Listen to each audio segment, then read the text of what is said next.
First, unbeatable value. Our prices are fair and competitive, often beating big online sellers like APMEX. With low premiums over spot prices for Silver Eagles and bullion, you'll get authentic, verified pieces that hold real worth, perfect for hedging against uncertain times. Second, personalized service that treats you like family. Albert takes the time to answer every question, share knowledge, and even create custom designs or repairs, like resizing rings or mounting diamonds in pendants, all done quickly and affordably. No pushy sales, just honest advice to help you find the perfect piece, whether it's a wedding set, locket, or investment coins. Third, the peace of mind from dealing with pros. Our customers rave about it. Albert is honest, knowledgeable, and gave us great ideas. We walked away delighted. And best prices around, with outstanding service. Plus, immediate possession. No waiting on mint shortages. Don't miss out on top dollar deals and expert care. Visit Gold Jewelry Direct in Algonquin or call Albert today at 847-458-0899. Your sparkle starts here. Music swells and fades out. Czy odczuwasz ból w plecach, stawach czy mięśniach, który ogranicza Twoją codzienną aktywność i radość z życia? Wyobraź sobie, że możesz odzyskać pełną ruchliwość ciała i poprawić ogólne zdrowie bez inwazyjnych operacji czy leków. Witaj w Active Care Center, Centrum Chiropraktyki, Ortopedii Konserwatywnej i Fizjoterapii w Mount Prospect, gdzie dr Albert Pawlusiewicz, certyfikowany chiropraktyk ortopeda z ponad 20-letnim doświadczeniem, pomaga pacjentom wrócić do pełni sił. Dr Pawlusiewicz poświęcił swoją karierę nieinwazyjnym metodom leczenia urazów ortopedycznych, sportowych i pourazowych. W naszym centrum łączymy wiedzę z nowoczesnej medycyny, ortopedii, neurologii i medycyny wewnętrznej, by bezpiecznie i skutecznie łagodzić ból oraz przywracać naturalną mobilność. Oto kluczowe zalety naszych terapii. Po pierwsze, redukcja bólu i napięć mięśniowych. Dzięki delikatnym manipulacjom chiropraktycznym, zaawansowanej terapii laserowej MLS oraz akupunkturze, szybko pozbędziesz się chronicznego dyskomfortu spowodowanego np. rwą kulszową. At Active Care Center, we're dedicated to providing personalized care to help you achieve your health goals. Artretyzmem czy urazami po wypadkach. Pacjenci odczuwają ulgę już po kilku sesjach, bez ryzyka powikłań. Po drugie, poprawa ruchliwości i funkcji stawów. Nasze programy fizjoterapii, w tym ćwiczenia wzmacniające rdzeń, trening chodu dynamicznego i terapię manualną, zwiększają zakres ruchu, korygują postawę i zapobiegają przyszłym kontuzjom. Czy to ból szyi, pleców czy kończyn. Odzyskasz swobodę w codziennych czynnościach, od spacerów po aktywność sportową. Po trzecie, holistyczne korzyści dla zdrowia. Oferujemy poradnictwo żywieniowe i testy nerwowo-mięśniowe, które wspierają detoksykację organizmu, poprawiają krążenie krwi, redukują stres i migreny. To kompleksowe podejście prowadzi do lepszego snu, wyższej energii i ogólnego dobrostanu, pozwalając uniknąć operacji, jak w przypadku wielu naszych pacjentów, którzy dzięki nam wrócili do pełnej formy. Nie czekaj dłużej. Skontaktuj się z dr Albertem Pawlusiewiczem pod numerem 84767011111 i umów się na konsultację w Active Care Center. Odzyskaj zdrowie i ruchliwość, naturalnie i skutecznie. Zapraszamy do Active Care Center. Zajmiemy się Twoim bólem, radź ciach. Hello everyone, my name is Andy Babala and today we're interviewing Patrick Grimes, founder of Passive Investing Mastery, as well as Invest on Main Street. And Patrick is not only active investor, Patrick is with thousands multifamily units and multiple alternative investments funds under management. Patrick is also passionate educator and a person that experienced automation throughout his life and technology improvements. So we're going to have a great conversation. Patrick is also a community builder, so someone who creates spaces for people to learn and create education And he's been doing this for free through his Forbes columns and really sharing the education. And I really, really enjoy all the passive investing mastery classes that you produced. I think you got about 40, 50 shows right now, and they are very powerful. Great individuals, great investors that are subject matter experts in those specific asset classes. Welcome. Well, thanks for having me, Andy. You said a lot of nice things, and I look forward to our chat. So Patrick, you've been investing since 2007 and managing those funds across those multifamily lending. And, if you can talk about that litigation fund and how you came across that, and what are the guiding principles that, if you stay consistent throughout those years, because I think that's really what the most important is the consistency and being able to drive toward a vision that you have, or from the understanding that you have about financial markets. Yeah, you need to be consistent. So what are the guiding principles that you had throughout those years? Well, probably like many of the people that are in your audience, I was a hardworking professional in corporate America. So I got a mechanical engineering degree.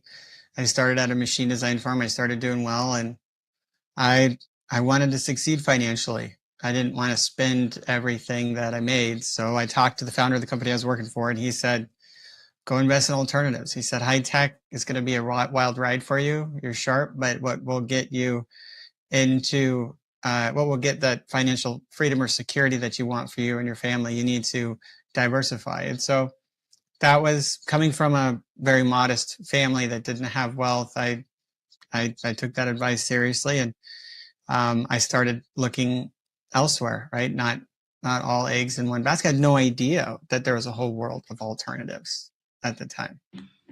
Yeah, that is amazing. So I've been discovering this also kind of slowly at the later stages of my life. But you know what? It's what you focus, what I'm enjoying over the last 2-3 years. What is happening with the technology?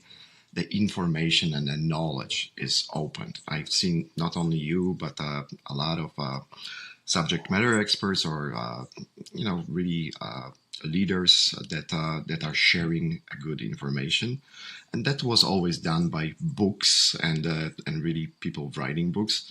Plus, I always enjoy those 2 books that you send me. Absolutely fantastic, and great people in those books as well. But I remember in your Forbes columns, you always write about upside of downturns. Can you just tell my audience what you mean by that? Well, I've been in thousands of investor calls now, and what I find is that a lot of the same questions come up.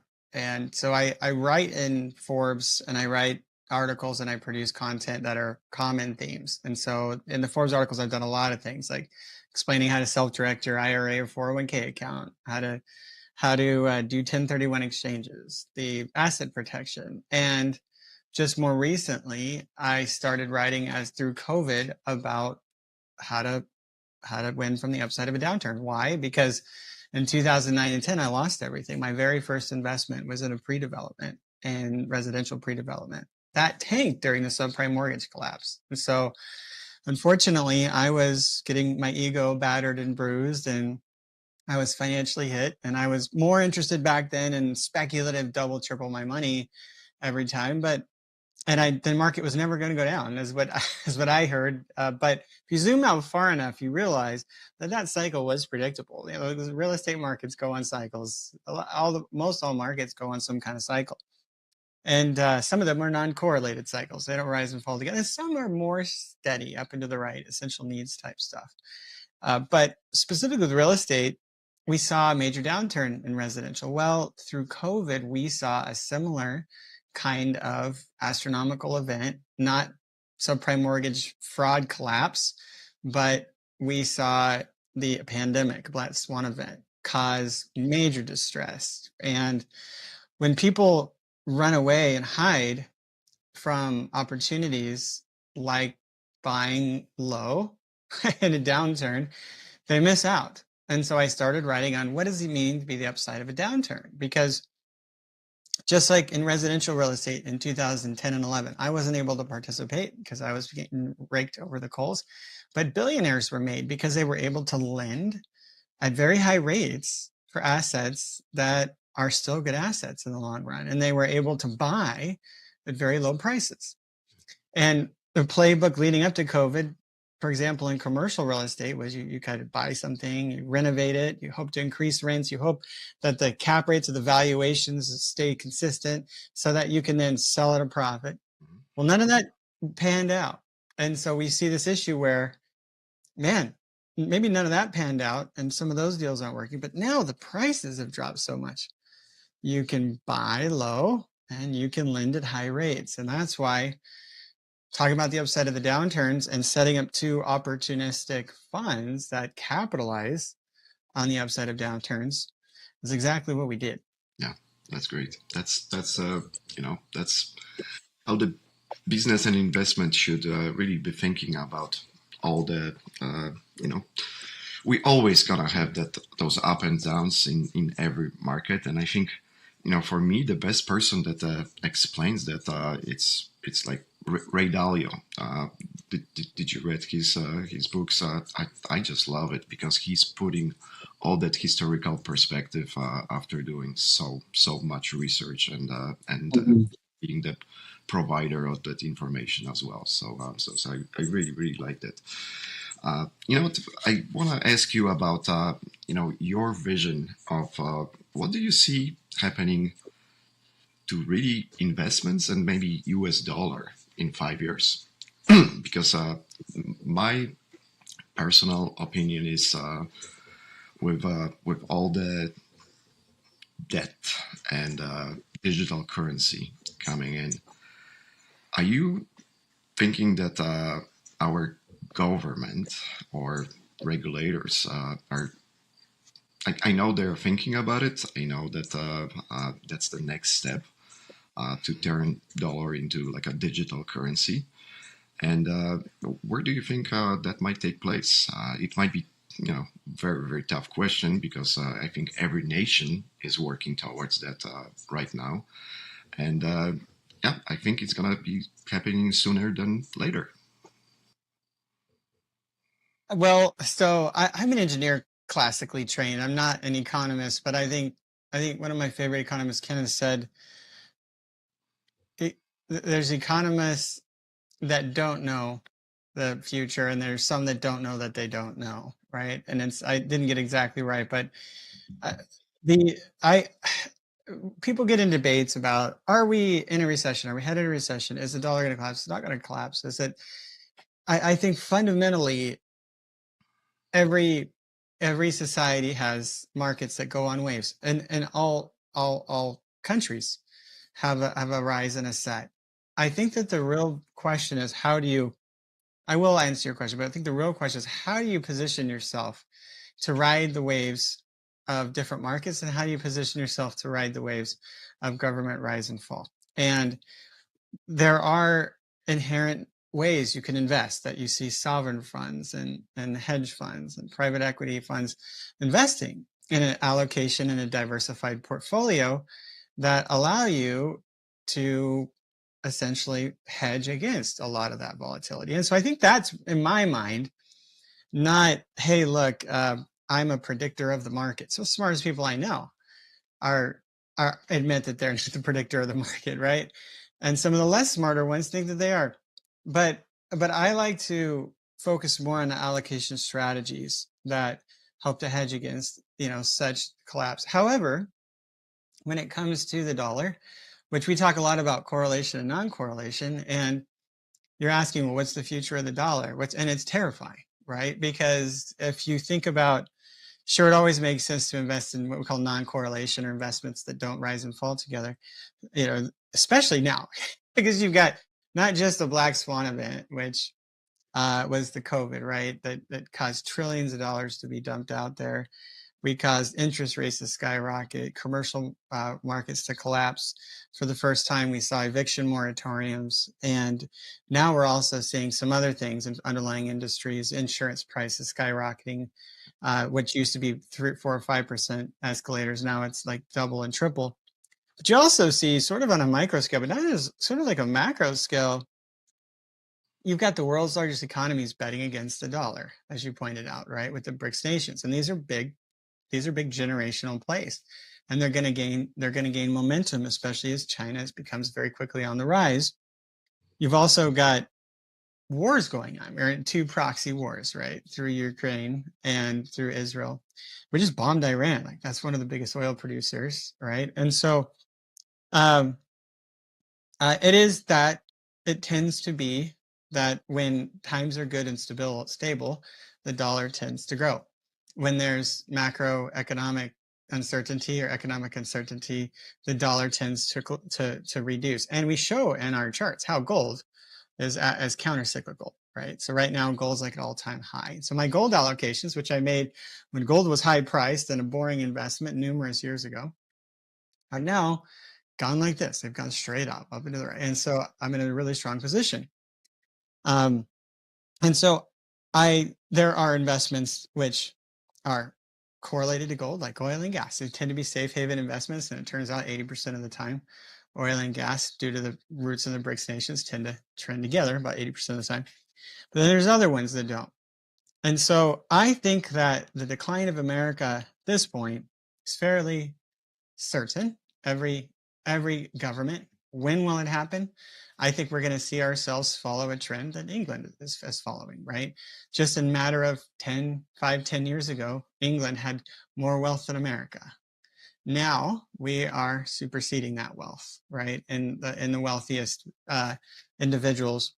But China, right, is now going on a stratospheric growth. And with their socialist society, they have the ability to control markets. They have the ability to price fix. They have the ability to outpace and unfairly compete with the Western world. Sanctions won't get us there. They're too big of a monster. So we're going to see the slow decline of the dollar. That's not going to happen right away. It's not going to happen in the next 3 years. Why? Because our sins haven't caught up with us yet. We're dumping trillions and trillions of dollars into the economy.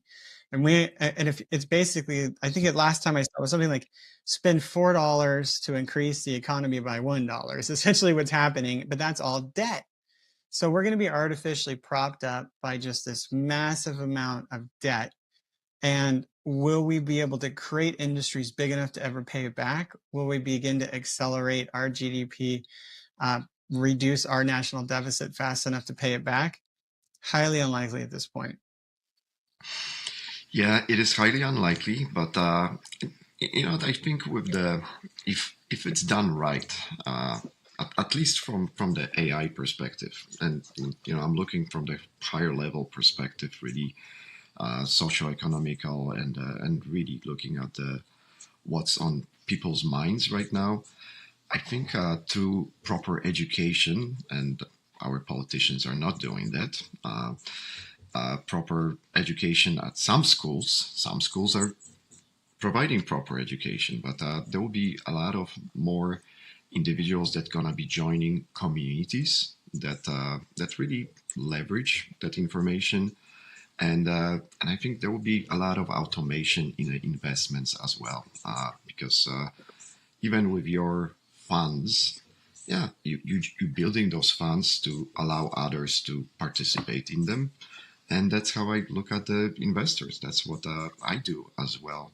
When I put the project together specifically for like a co-living, yes, I'll be raising funds specifically for that. And the exit for the investors is 3 to 5 years. Those are usually the projects that we are taking on. We did a lot of self-storage assets, but now everything is changing for me to that co-living. So I really wanted to, your perspective, you are also a family guy. Do you see the path for our society to be building those communities that are morely tightly needed? Like there are neighborhoods, right? But there are neighborhoods sometimes that are gated communities.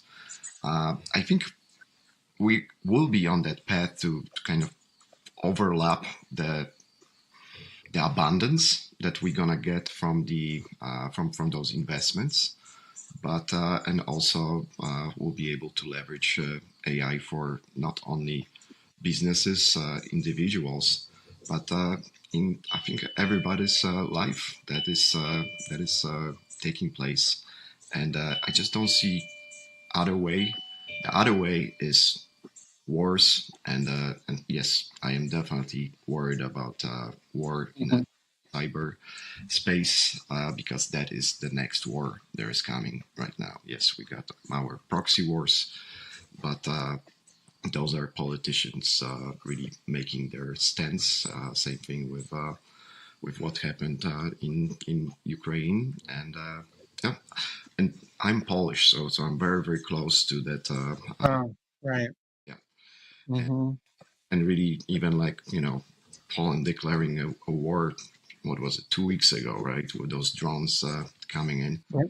Mm-hmm. It's for me. I just don't want to discuss about it.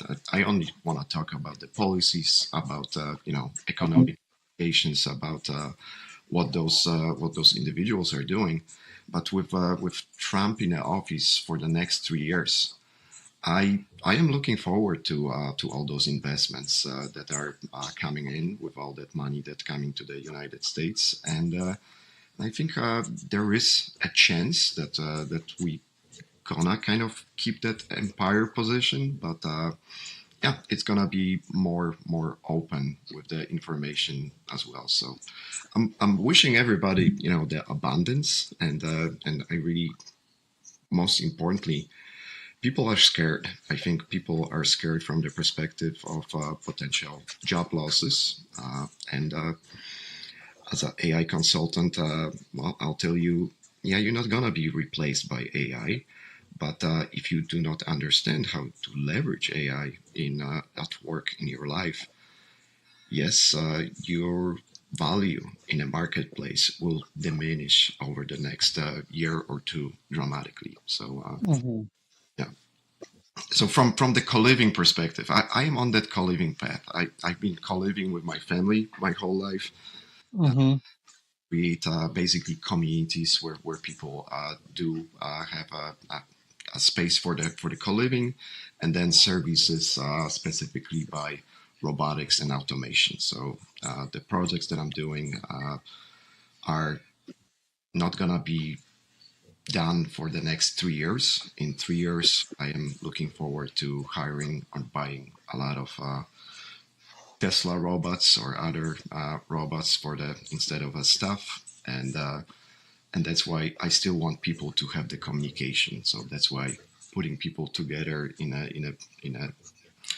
it's not gonna be apartments. It's not gonna be condominiums. It's really co-living. They just renting a room. That's what it is, and they got access to the facilities and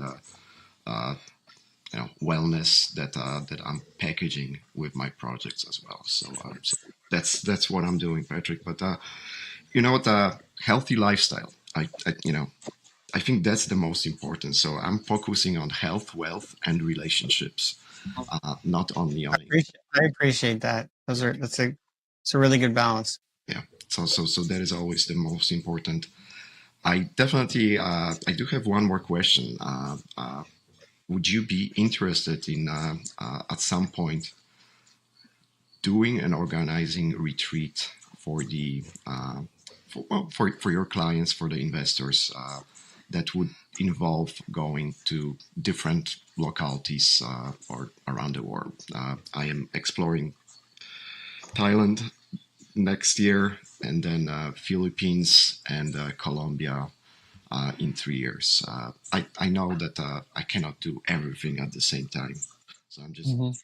taking a year study, analyzing the markets, and really looking at the opportunities, mainly real estate projects in other countries around the world.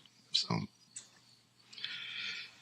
So I guess my quick response to that is Yes, but not now. So one of the developments that my wife and I have been able to get to is she did feature-length animated films, and she walked away from that to take care of our boys. She's on an extended maternity leave right now, and we moved to Honolulu, so I could be at home more often, and which means the time zones are on our side. By 3 p.m. here, it's like 6 p.m. or 9 p.m. Pacific or Western time. So people aren't calling me in the middle of the night. So I get every night with the family. So I've been actively working to do things more remotely and engage in projects with partners that are stateside. So I don't have to do as much as flying out every week or every couple weeks like I used to. So we did just post our company retreat, our Honolulu huddle, over the last 10 days or 12 days. And we had a great time, but they came here because I wasn't about to go like to Thailand, but to your point, there is something that happens. And my wife did, before we had our boy, make effort to join events like what you're discussing. And it is important that once you get people away from their day-to-day distractions, and you then capture them in the evenings too, right? Because I've done some international real estate events, mostly national. I spoke at a $1 billion boardroom event, and it was a mastermind put on by one of my now partners, Javier Hinojo, and he went to magical places that, like, this was like a castle on top of this beautiful mining village in Mexico you don't know about. But what happens when you get people together and you do breakfast, you do lunch, you do dinner, you go out afterwards, and then you're engaging in between in in-depth conversations about, and you're putting together, whiteboarding out different things that you guys want to cover, and you dig into it deeply. You come back not just like you went on a cruise and were drinking too many Mai Tais and you're just hungover. You come back with a new mindset, surrounded by people that are whom you want to become, or like-minded, that are invested in your future growth. And as long as you can continue to engage, those can become life-changing type events and build forever partnerships. Like Javier and I are now a partner in our acquisitions fund. And when I started working in this business, Bronson was one of the original people that I was engaging with at real estate events. He invited me to go with him, and we roomed together at a real estate retreat in the Midwest. And now we're partners in some deals. And so it's that sort of integration in each other's space consistently, that sort of vulnerability of, this is who I am, and and investing in each other. I think that really does create shifts.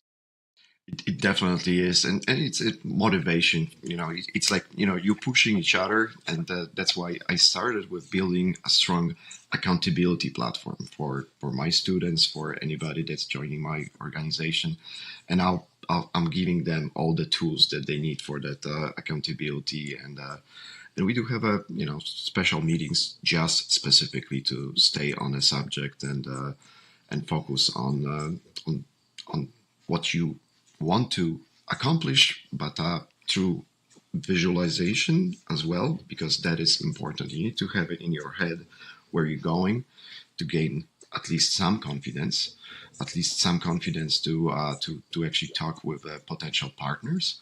And if you are in that game of raising funds, well, you definitely need to be talking with the investors, and that happens at various networking events, various training events. And that was my experience. I could not do it myself, right? You cannot accomplish your goals just by yourself. You're either doing this as a business owner by creating your own organization where you're hiring people. For me, it's been a different path, because now instead of hiring people, I just work with the AI solutions that really are doing the work on my behalf, and really pushing forward with the direction of the Block by Block Alliance, as well as everything that we are doing under the Pure Experts. So thank you, Patrick. Do you have anything else that you want to add? Please promote your funds. I really would like you to promote your funds, because when somebody is coming to my environment, I really wanted to show them, hey, you know what? Did you ever thought about the alternatives?